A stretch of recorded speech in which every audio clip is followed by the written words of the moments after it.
नमस्कार दोस्तों, शुरू करते हैं आज की कहानी। एक माँ की पुकार, जिसका बेटा अपने कर्मों का हिसाब लेने उससे आया था। तो चलो शुरू करते हैं आज की कहानी। एक महिला थी जिसने जीवन में 20 साल ईश्वर से संतान की कामना की प्रार्थना की। उसका मन, उसकी आत्मा, हर सांस, सब कुछ बस एक ही इच्छा से जुड़ा था। हे प्रभु, मुझे एक संतान दे दो। ईश्वर की कृपा से ठीक 20 वर्ष बाद उस महिला के एक सुंदर पुत्र को जन्म देती है। घर में आनंद छा जाता है। उसके जीवन की अधूरी पूजा पूरी हो जाती है। ये सुख बहुत दिन तक नहीं टिक पाया। सिर्फ 20 दिन बाद वह बच्चा इस दुनिया से विदा हो गया। वह स्त्री दिन रात रोने लगी। उसके आंसू थमने का नाम नहीं ले रहे थे। उसका रोता चेहरा देखकर गांव वालों ने उसे एक महात्मा के पास भेजा। महात्मा ध्यान में लीन थे। यह स्त्री रोती हुई उनके चरणों में गिर पड़ी और गिड़गिड़ाने लगी, मुझे मेरा बच्चा लौटा दीजिए महाराज।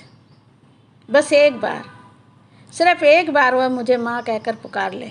बस एक बार, सिर्फ एक बार मुझे वह माँ कहकर पुकार ले। फिर आप चाहे तो उसे वापस ले जाइए, पर एक बार माँ शब्द सुन लूँ।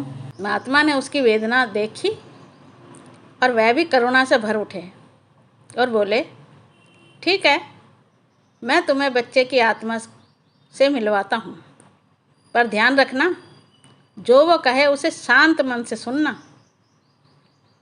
कुछ क्षण बाद बच्चे की आत्मा वहाँ प्रकट हुई।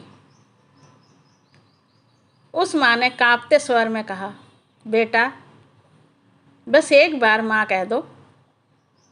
पर आत्मा ने आश्चर्य से कहा, माँ?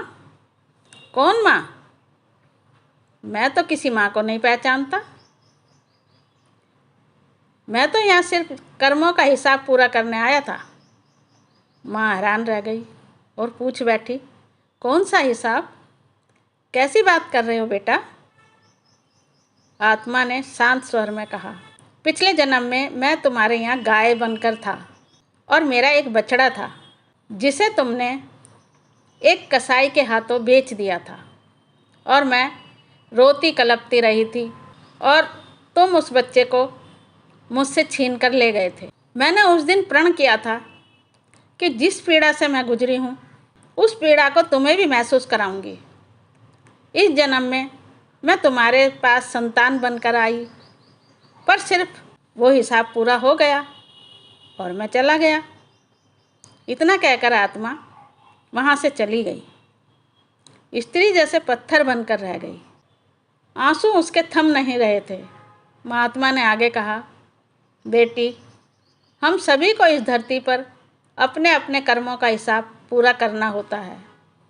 माँ बाप, भाई बहन, पति पत्नी, ये सभी रिश्ते आत्मा की यात्रा से कर्मों से बंधे हुए हैं। हर मिलन का एक कारण होता है, बिछड़ने का भी एक कारण होता है। अपने कर्मों का लेखा जोखा पूरा करने के लिए यहाँ आते हैं, अपना हिसाब पूरा करके चले जाते हैं। कहानी अगर पसंद आई हो तो लाइक, सब्सक्राइब करना ना भूलें, और हाँ, कमेंट भी ज़रूर करें।